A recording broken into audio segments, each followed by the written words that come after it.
How's it going, everyone? Welcome to this week's Q&A. So like any other week, if you want a chance of one of your questions being answered, make sure you do drop a comment down below, and I'll either answer the question next week or in the following week in the comment section below, make a dedicated video for it, or whatever the case may be. If you asked a question a couple weeks ago and I still haven't answered, just make sure you do drop a comment down below with that same question, because sometimes I do miss some questions, and I'll go back a couple weeks later and I'll find a couple questions here and there. So once again, just ask your question in the comment section below, and I'll get to it eventually. So with that being said, let's go ahead and get started with the first question of the week. And it is, why are dealership costs so much more versus a mom and pop shop? So obviously, when it's a dealership involved, there's franchises, there's management. So we'll start off with the owner or owners. Then you're talking about general manager. Then you're talking about service manager, parts manager, sometimes a service and parts director. Then you got to pay the service advisors, you got to pay the parts people, you got to pay the technicians, you got to pay the valet people, you got to pay for a cleaning crew to maintain the building, maintenance on that building. All that stuff goes into consideration. So obviously, a mom and pop shop may not have all those fees. Obviously, in personnel is not going to be there, but even maybe the maintenance part of it, maintaining that building or whatever the case may be, insurance costs, there's a lot that goes into consideration when, these dealerships apply their labor rates and prices and stuff like that. So obviously, that's the biggest part of the reason. Also, dealerships do send, and manufacturers they send the technicians for training. So obviously that costs money as well. And Honda, for example, I work for Honda, so I'm going to use Honda as an example here.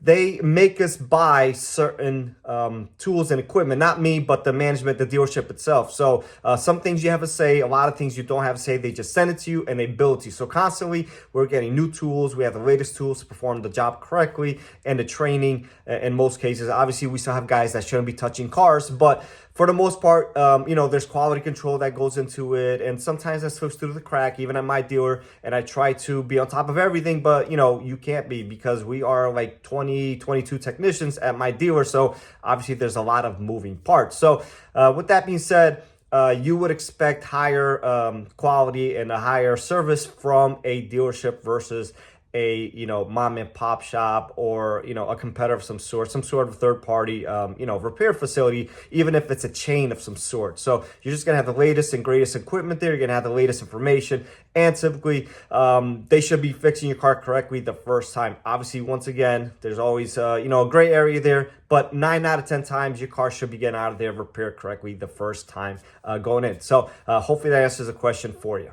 All right, so this next question is, can you ask a dealer or a service department to save your old fluids or parts? I believe I touched on this a couple weeks ago already, but fluids weren't there specifically.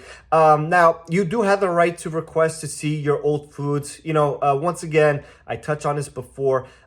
You should have a trust with that dealership or service department, whatever the case may be. If you don't trust this place, then you probably shouldn't be going there, right? But if you'd like to see it just out of curiosity, or you just want to see how bad it looks or what it looks like or whatever the case may be, then sure, you're paying for a service, right? So you have the right to request to see your old fluids, your old parts, etc. Now, fluids does get tricky because if you're doing multiple fluids, for instance, let's say some of them, like coolant won't look any different.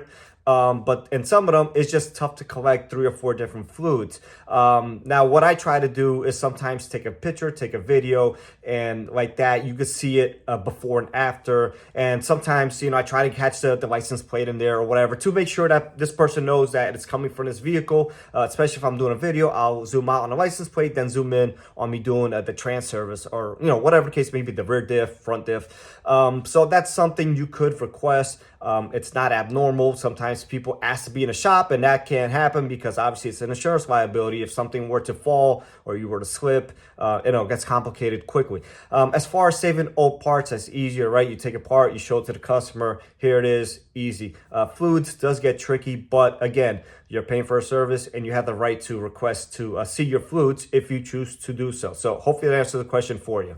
All right, so the next question is common suspension failure points from hitting a pothole. So maybe this doesn't apply to you, although if you're here in the tri-state area like I am, potholes are unavoidable. There's just so many of them, especially after a winter or after a snowstorm, that it's just, sometimes you avoid the big one, and you have to hit a smaller one. It is what it is. Obviously, I try to learn where they are on my commutes from work. Although sometimes, especially again after a snowstorm, the new ones develop. So common issues that we see from potholes are obviously struts. So struts is the first thing of impact, and it's a moving part. If it overextends or whatever, over compresses, then you have a chance at blowing the seals on your strut. So another common thing that we see is obviously bent rims or wheels.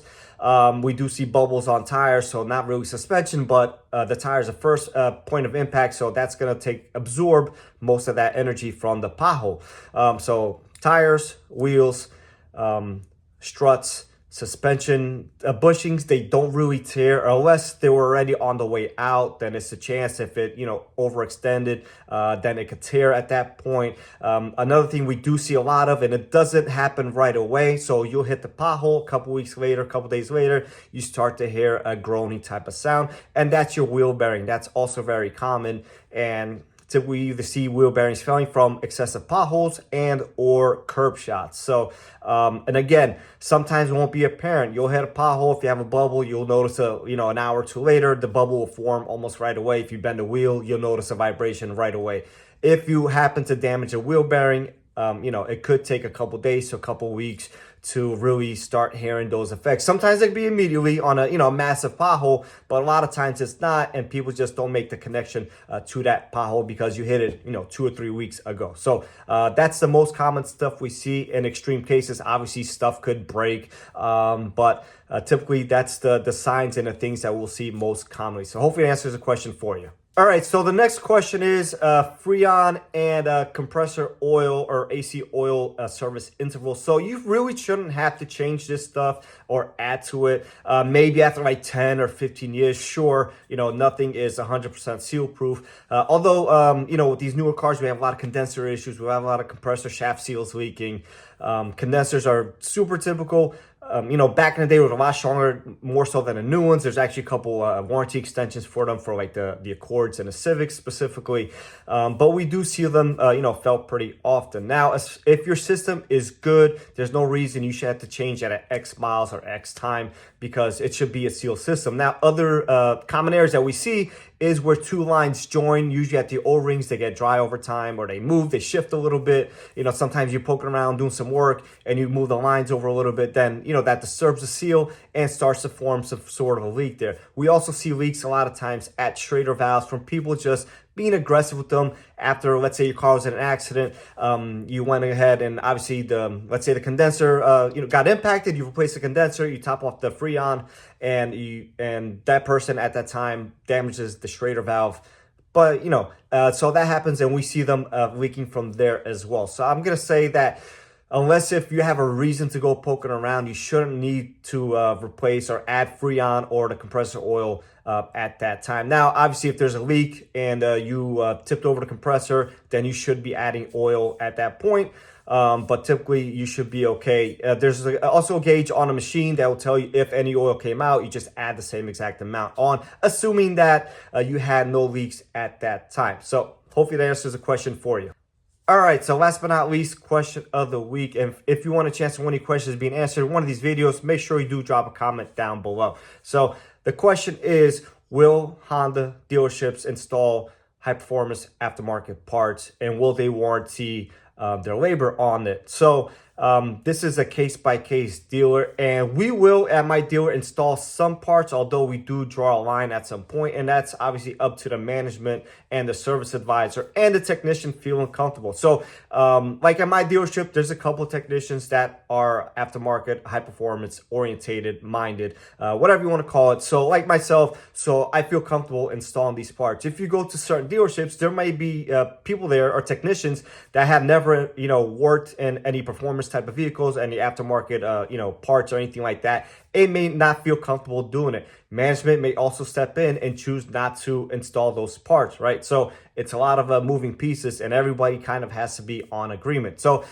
if you came to my dealership, it's possible, depends on the situation.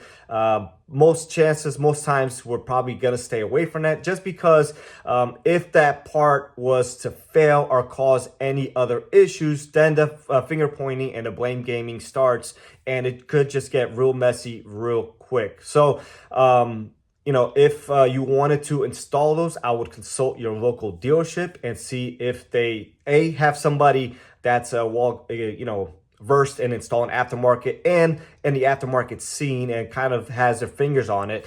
And B, if they're comfortable with doing it and management and everybody is on the same page and will be willing to install those parts. Because once again, if something were to happen, then the blame gaming starts, and could just get real messy real quick. So I would say contact your local dealership, and chances are you're probably better off going to a high performance shop and let them deal with it. And if something gets not done correctly, or whatever the case may be, or if the part fails, then they probably have a better relationship with that distributor of that part and could address it in a more timely manner. So hopefully that answers the question for you, and I'll catch everyone on the next one.